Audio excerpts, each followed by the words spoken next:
Assalamualaikum warahmatullahi wabarakatuh. Bagaimana kabarnya? Semoga sehat selalu dan diberikan rezeki yang lancar ya. Kembali lagi di Film Story, yang mana Film Story kali ini akan bercerita tentang film horor dari negeri Tangguh, Italia yang berjudul. Film ini bercerita seorang pastor bernama Gabriel Amor yang mendapatkan tugas untuk mengusir Raja Iblis di dalam tubuh seorang anak laki-laki. Berikut alur ceritanya.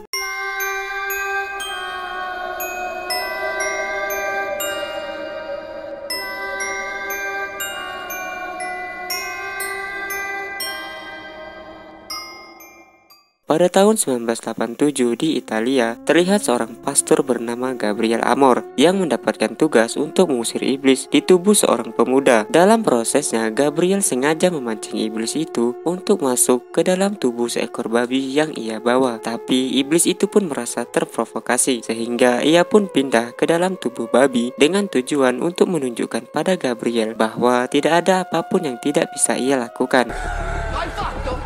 Seketika itu juga Gabriel pun menembak babi itu, menyebabkan iblis itu hancur bersamaan dengan terbebasnya si pemuda dari jeratan iblis. Scene lalu beralih memperlihatkan sebuah keluarga di Spanyol yang baru saja pindah. Mereka adalah si ibu yang bernama Julia serta kedua anaknya yaitu Henry dan Amy. Rumah yang akan mereka tempati adalah sebuah kastil tua peninggalan suami Julia yang telah meninggal 1 tahun yang lalu. Julia berencana merenovasi kastil itu dan menjualnya untuk mendapatkan rumah yang baru. Sampai di sana mereka pun disambut oleh kepala mandor dan seorang pastor bernama Thomas. Karena kastil tua itu sudah lama tidak ditempati, jadi kepala mandor sengaja memanggil seorang pastor untuk sekedar memeriksa kondisi yang ada di dalamnya. Saat itu Henry yang bosan berkeliling di sekitar kastil sampai ia pun menemukan dinding yang berlubang yang misterius. Sejak kematian sang ayah, Henry memang menjadi anak yang sangat pendiam dan suka menyendiri. Berbeda dengan kakaknya Amy yang suka memberontak dan tidak peduli dengan lingkungan sekitar. Bahkan ketika ibunya menanyakan keberadaan Henry, Amy pun terkesan tidak peduli. Kembali ke Italia, Gabriel menghadiri pertemuan Vatikan dan diinterogasi mengenai proses eksorisme yang ia lakukan sebelumnya. Tindakan Gabriel yang rupanya menuai pro dan kontra di antara para pastor dan petinggi Vatikan. Beberapa dari mereka tidak setuju dengan penggunaan hewan untuk proses penangkapan iblis. Apalagi Gabriel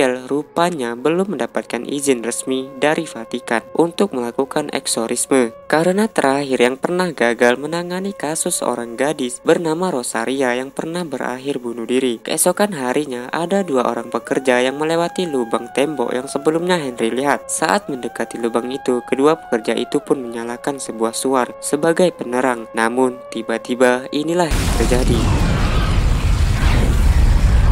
Akibat kecelakaan itu, kepala mandor menarik semua pekerjanya karena tak ingin kejadian yang sama terulang kembali. Apalagi sejak awal sudah terdengar desas-desus gosip yang mengatakan kalau kastil tua itu memang sangat angker. Dugaan itu pun semakin diperkuat dengan kondisi Henry yang tiba-tiba mengalami kejang-kejang sambil berkata bahwa mereka semua akan mati. Julia pun langsung membawa Henry ke rumah sakit untuk dilakukan pemeriksaan. Anehnya, dokter mengatakan bahwa tidak ditemukan penyakit apapun di tubuh Henry. Jadinya dokter pun menyarankan Julia untuk membawa Henry ke psikiater. Tanpa rasa curiga sedikit pun, Henry kembali dibawa pulang dan dirawat oleh ibu dan kakaknya. Malam itu, listrik tiba-tiba mati, sehingga Julia pun langsung memeriksa keadaan Henry. Saat itulah Henry kembali kerasukan iblis dan menyuruh Julia untuk memanggilkan seorang pastor. Julia pun langsung memanggil pastor Thomas untuk memeriksa keadaan Henry.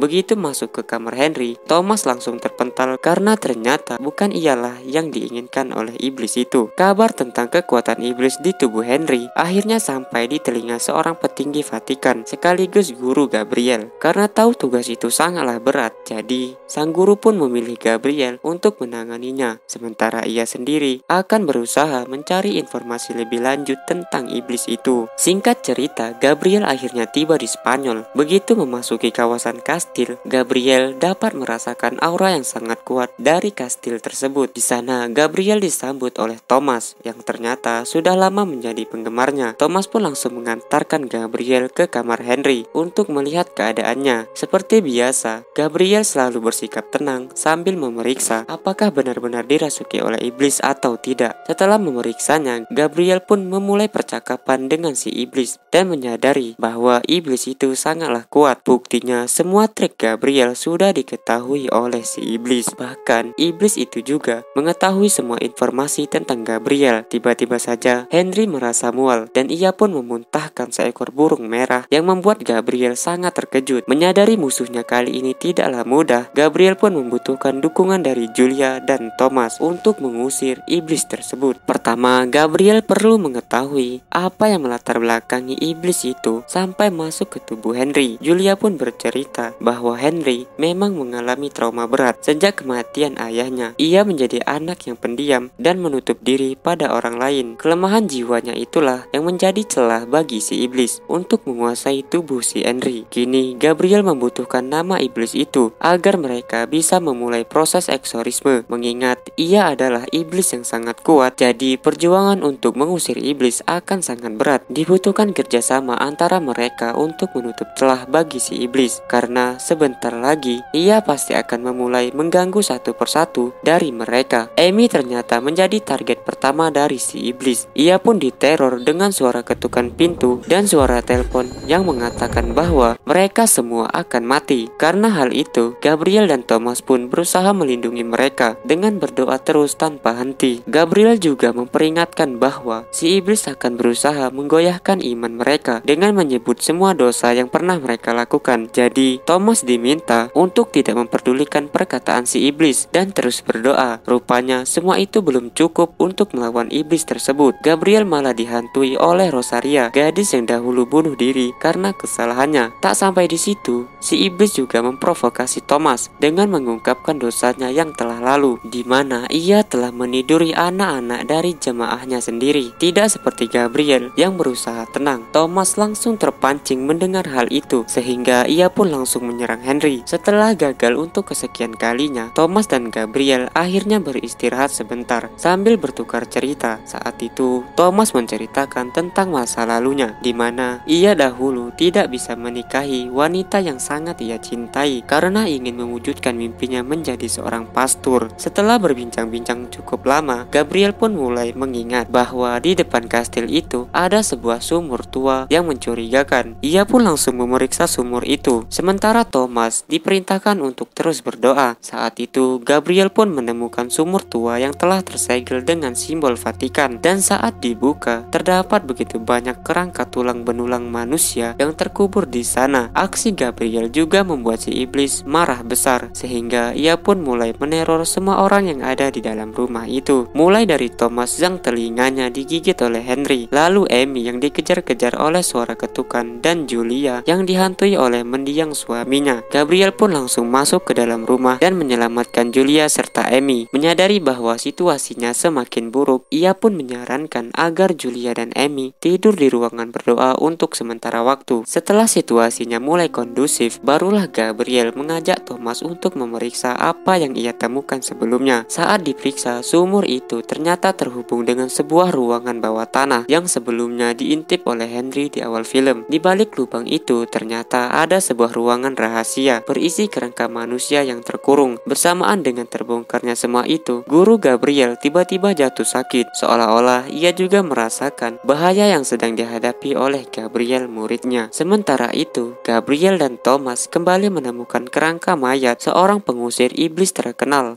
yang di pangkuannya ada sebuah buku. Buku itu berisi cerita tentang beberapa malaikat yang diusir dari surga karena tidak patuh pada perintah Tuhan. Sekitar 200 malaikat dijatuhkan ke bumi dan salah satunya diduga terjatuh ke kastil tersebut. Dari situlah mereka menyadari bahwa kastil tua itu bukanlah kastil biasa, melainkan sebuah tempat yang dijadikan penjara bagi Raja Iblis. Namun renovasi yang dilakukan rupanya membuat Raja Iblis terbebas dan akhirnya akhirnya masuk ke dalam tubuh Henry. Dan ternyata nama sang Raja Iblis itu adalah Asmodeus. Dengan diketahuinya nama Raja Iblis itu, maka Gabriel dan Thomas bisa segera memulai proses eksorisme. Namun tiba-tiba Thomas teringat tentang kata-kata iblis pertama kali yang ingin dibawakan seorang pastor. Rupanya Raja Iblis itu berencana untuk merasuki tubuh Gabriel agar ia bisa masuk ke dalam Vatikan dan menghancurkan semua gereja yang ada di sana. Sebelum menghadapi Raja Iblis, Gabriel dan Thomas pun melakukan pengakuan dosa pada Tuhan. Gabriel pun menceritakan tentang keegoisannya saat menjadi anggota militer yang menyebabkan semua rekannya meninggal dunia. Selain itu, Gabriel juga menceritakan tentang Rosaria, di mana ia adalah seorang wanita yang diduga kerasukan iblis. Namun ternyata Rosaria mengalami gangguan jiwa. Jadi bukan pastor yang ia butuhkan, melainkan seorang psikiater. Kesalahan Gabriel itulah yang membuat kondisi kejiwaan Rosaria semakin parah, hingga akhirnya ia pun bunuh diri di hadapan Gabriel. Singkat cerita, Gabriel dan yang lainnya pun mempersiapkan diri untuk memulai proses eksorisme, dan yang lainnya pun mulai membaca doa tanpa henti, sampai akhirnya Henry pun pingsan. Mereka pun berpikir bahwa semuanya telah usai, namun ternyata semua itu adalah jebakan dari iblis. Ia pun menuliskan pesan di perut Henry yang bertuliskan, "Tuhan tidak ada di sini." Dan kini Raja Iblis itu juga merasuki tubuh Amy. Satu persatu dari mereka pun diserang. Tujuannya untuk memaksa Gabriel agar mau menyerahkan jiwanya untuk menyelamatkan mereka semua. Alhasil, Gabriel yang tidak sanggup melihat orang lain sengsara akhirnya setuju untuk menyerahkan jiwanya pada Raja Iblis. Setelah pemindahan jiwa itu selesai, Amy dan Henry pun akhirnya sadar. Dengan cepat, Thomas pun menyuruh Julia untuk segera membawa kedua anaknya pergi dari tempat itu sejauh mungkin. Dengan sedikit kesadaran di tubuhnya, Gabriel pun berniat untuk membunuh dirinya sendiri agar Raja Iblis di dalam tubuhnya juga ikut hancur.